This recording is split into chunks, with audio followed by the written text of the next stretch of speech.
winds, snow, mud, rocks, ice, switchbacks, shelf roads. If any of this sounds like the type of trails that you guys are taking a vehicle on, then stick around because we're gonna show you guys how we spec'd out our 2021 Broncos for just that.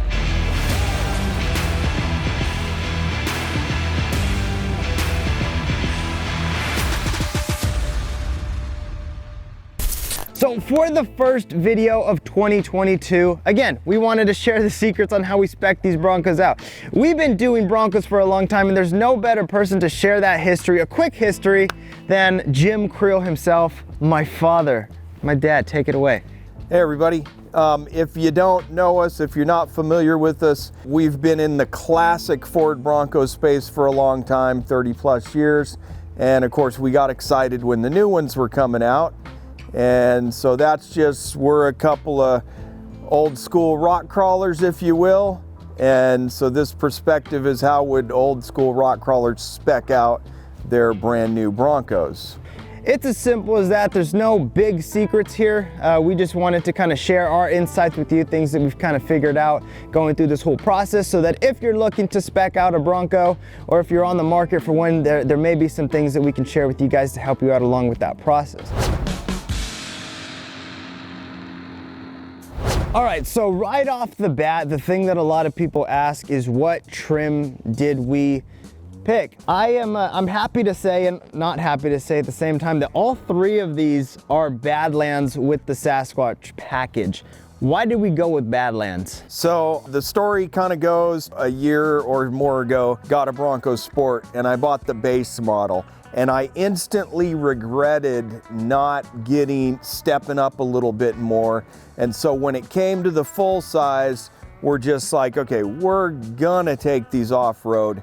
Let's just go right for the Badlands package with the lockers, with the stay bar disconnect, all included. So those are the basics into the thinking of why we chose the Badlands, again, for that off-road capability, which obviously all of these Broncos are capable across all trim packages. I actually almost got a Wild Track because I was thinking that it was the good, better, best model. You know, so I'm thinking, well, if I'm gonna spend all this money, why not just go with second to best? You had a Wild Track and then first edition. For those of you guys who haven't done your research, that's not quite how the Ford system works. They kind of just separate each of these things based on the terrain you're going to be going over, the terrain you're going to be using. So after learning that the Wild Track is built more for the Baja desert racing style, it comes with the Baja Goat mode and I think the Sport Goat mode, I can't remember for sure. And learning that the Badlands was the more versatile of the group as far as rock crawling and things like that, that's why I decided to spec out this one instead, which I know you had some different perceptions. I had, my original plan was the Black Diamond. As you look into all this, there's things like in the Black Diamond, at the time you couldn't get it with the High or the Luxe package. So at the end of the day, I kind of just went full on with the Badlands and getting the creature called comforts. It good. Creature comforts, the stay bar disconnect, which talk about how that helps off-road, because some people don't even understand that technology or how it works, or how it's better than competitors, which we're not swinging for Ford. We're just telling you guys, again, from an off-roader's perspective, why we wanted that in our back pocket as far as a tool.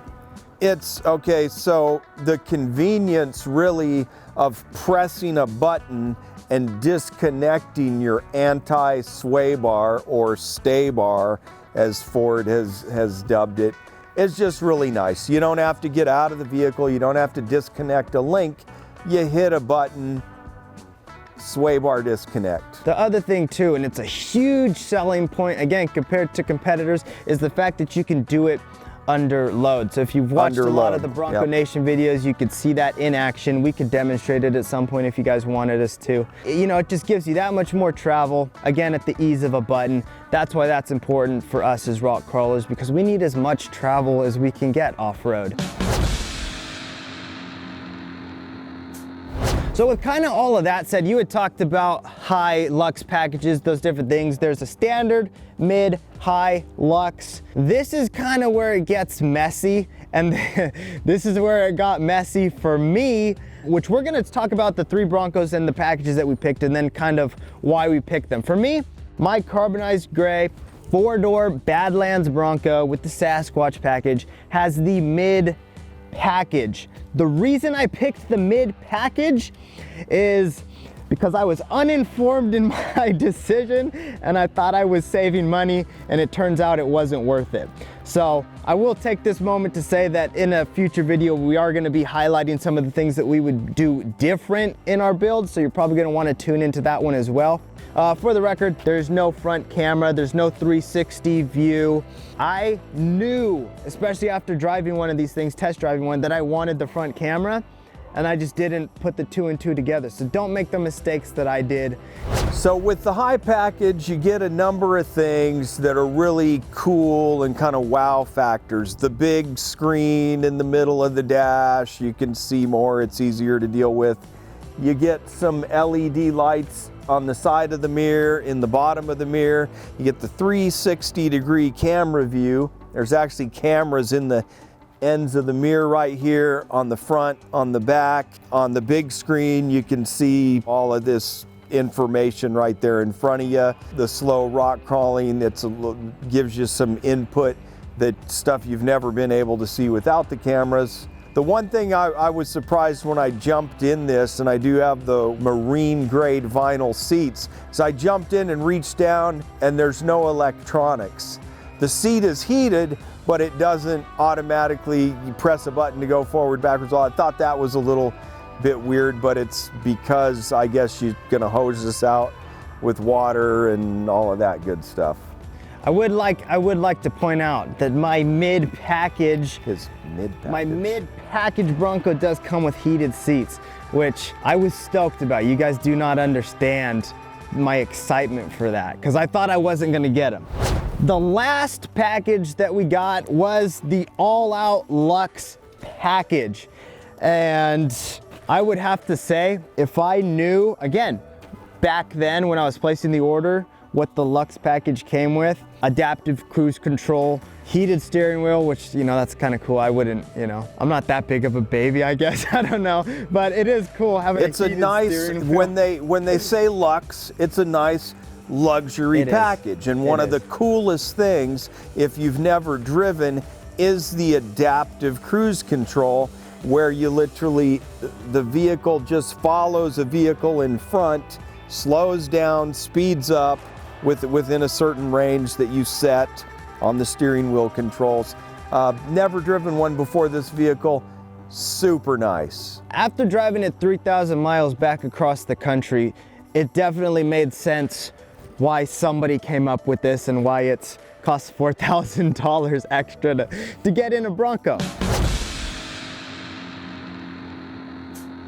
Engine, transmission. How about that?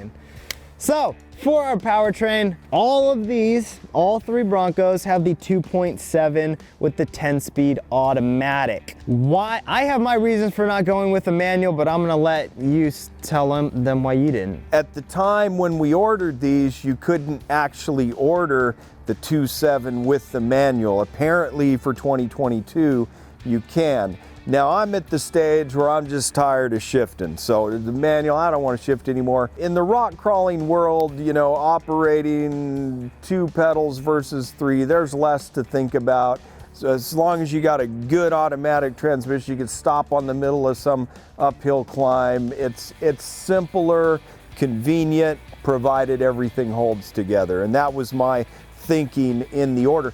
On the motor, going to the 2.7 instead of the 2.3, I just wanted, you know, we're used to driving old V8s. Of course, these things have, the 6-banger here has way more power than the old V8. So there's no power issue. You can't tow your Super Duty with your Bronco, but that's why you have your Super Duty, to tow your Bronco.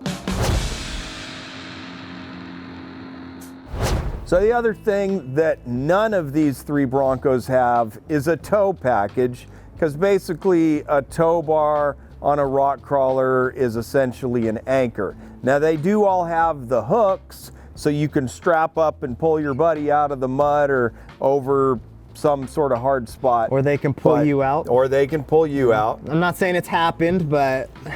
but it has. So yeah, no tow packages on these.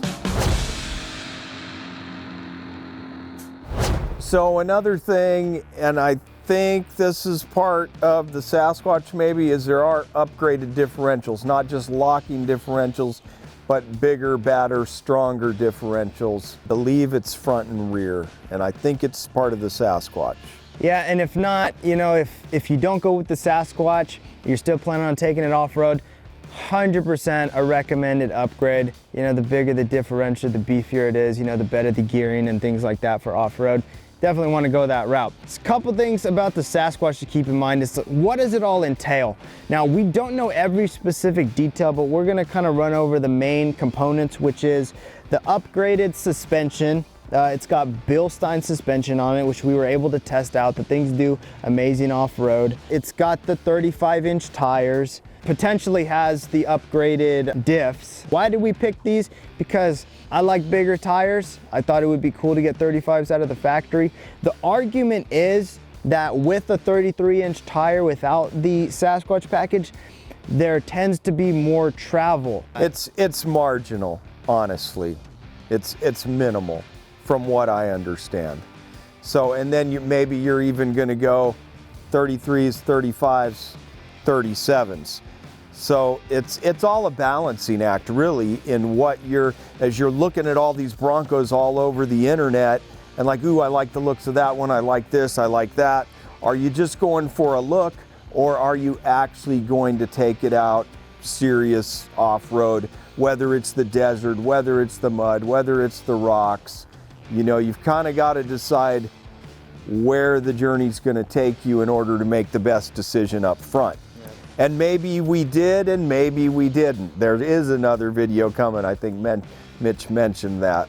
Yeah, we're gonna talk about some of the things that we would change. We're gonna go out and test these things again. I've tested mine. I won't give the grade on that test, but we're gonna have fun with them. That's the whole plan. As you can see, this one's missing a bumper, so we're gonna hope to help you guys have some fun of your own. We're gonna be making some parts, designing some different stuff. All that's in the works, guys, so you definitely wanna stay tuned. But that's it. That's pretty much the basics of how we spec'd our 2021 Broncos. Again, we could dive super in depth, but we don't totally want to bore you. If we bored you already, then I'm sorry. But again, hopefully it was entertaining enough, and hopefully you guys did learn some things. If you are as naive as I am, then this video will help. So anyways, guys, I think that's a wrap to this first video of 2022. If you're not subscribed already, make sure you do. Become one of the horsemen. 2022 is going to be an epic year. I've just got a good gut feeling about it, and I'm excited to see what it comes up with. We got more on the way. It's going to be epic. 100%. So smash the like button if you liked it. Yeah, smash the dislike button, because we can't tell if you did anyway. So anyways, guys, thank you guys so much for watching. And with all of that being said, we'll see you out there on the trail. Peace.